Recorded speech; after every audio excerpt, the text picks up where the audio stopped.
Bon, pour bien débuter, la préparation de cette vidéo a été un champ de bataille, donc si vous vous attendez à des conseils sur la gestion du temps en tant qu'artiste, c'est pas le bon endroit. Reste quand même parce que je te propose aujourd'hui de parler de la problématique du temps en tant qu'artiste indépendant. Mais avant d'aborder le sujet du temps, on va dire un truc. Faire de la musique, c'est cher.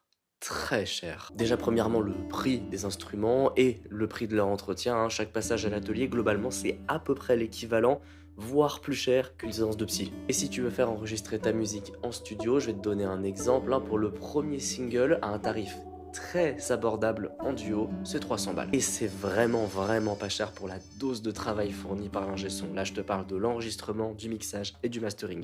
Tout l'aspect son, 300 balles. Et ça, c'est sans compter l'image, hein. Je suis très chanceux là-dessus, niveau équipe, mais c'est pas le cas de tout le monde. La communication aussi, hein, donc je te laisse faire le calcul uniquement pour le son sur un album d'une dizaine de titres environ. Et si tu veux faire les choses seul, histoire que ça revienne moins cher, va falloir apprendre à enregistrer, mixer, masteriser, budgétiser les choses, filmer, sans compter l'objectif de base pour lequel on fait ça à la base, hein, c'est-à-dire faire des concerts où on vient pas juste les mains dans les poches en tant qu'artiste, c'est bosser son programme et ses instruments sans jamais compter ses heures, apprendre à te vendre, concevoir un dossier artistique professionnel solide, démarcher par mail, téléphone, sur place, voyager à perte pour des concerts des fois payés ou pas déclarés, bref. Pour chacun des points que je viens de citer, existe un métier bien distinct que tu vas devoir malheureusement apprendre seul. Alors moi personnellement je trouve ça vraiment passionnant, mais c'est vrai que ça demande énormément de temps. Et puis bah comme tout le monde faut payer les factures, donc là t'as plusieurs choix qui s'offrent à toi. Soit tu prends un boulot alimentaire pour économiser assez et payer des gens qui pourront t'aider sur les différentes tâches que j'évoquais un petit peu avant, soit tu veux rester uniquement dans le domaine artistique parce que pour toi c'est ça qui fait vraiment sens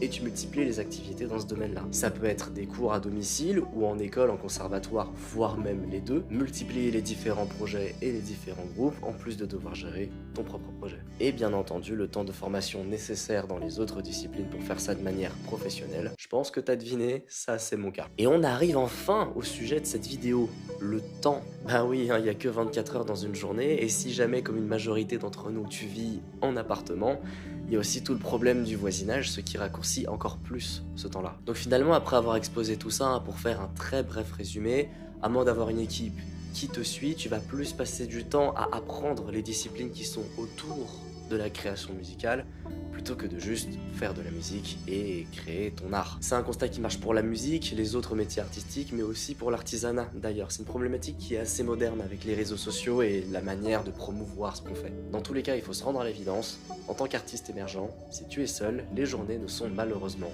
pas assez longues. Et ce problème du temps et la manière dont la machine, l'industrie fonctionne a un impact vraiment très important sur tous les autres aspects de notre vie, particulièrement le social. Encore une fois, étant donné qu'on est sur ma page, je vais prendre mon cas personnel, hein, mais par exemple, pour te donner une idée, ça va faire environ 5 ans que j'ai pas pris de vraies vacances. Tu sais, genre les 2-3 semaines où tu ne fais rien, ou alors tu vois des gens, tu sociabilises et tu penses à autre chose. Ça en vrai, si tu te plonges réellement dans ce travail-là seul, ouais, la vie sociale c'est quelque chose que tu peux en partie oublier. À part avec tes collègues musiciens, justement, qui vont devenir tes principales fréquentations. Collègues et amis en général, hein. D'ailleurs je vous fais un coucou. Ce sera aussi le sujet d'une autre discussion qui je pense peut être intéressante, cette espèce de limitation entre le professionnel et l'amical, voire plus dans le domaine artistique et surtout dans les dynamiques de groupe. Et là les personnes qui me connaissent et qui savent à quel point je peux m'isoler quand je travaille doivent hausser les sourcils très fort. Parce que pour certains d'entre nous, c'est quasiment impossible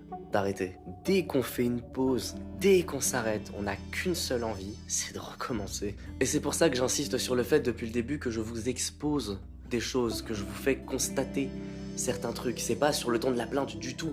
Au contraire, c'est juste que penser au temps qu'on accorde réellement à notre discipline, à notre vrai métier, ça pose énormément de questions autres que sur notre vie personnelle, sur comment cette industrie fonctionne, comment elle influence nos choix, comment elle influence notre manière d'interagir avec les gens et surtout à quel point ça consomme une énergie physique et mentale immense. Parce qu'il y en a certains que je vois venir dans les commentaires, c'est pas parce qu'on fait un métier qu'on aime qu'on ne peut pas remettre en question les choses qui ne vont clairement pas. C'est justement en remettant les choses en question que ça peut bouger dans le bon sens. Mais bref, disons que finalement on passe tellement de temps à faire autre chose pour essayer de servir au mieux notre art, là que paradoxalement, on crée moins. Et moins on crée, plus on a envie d'y revenir, quitte à oublier de prendre du temps pour soi. J'avais dit que j'étais pas là pour donner des conseils en début de vidéo, mais si j'en avais un seul à donner, et j'ai pas la vérité absolue, libre à vous d'être d'accord ou pas, ce serait de prendre le temps que vous pouvez pour votre art. Et surtout de culpabiliser le moins possible si ce qu'on a envie de créer prend du temps à se mettre en place. Tant que ce qu'on a dans la tête finit par sortir et qu'on y a mis du temps et énormément d'amour, bah,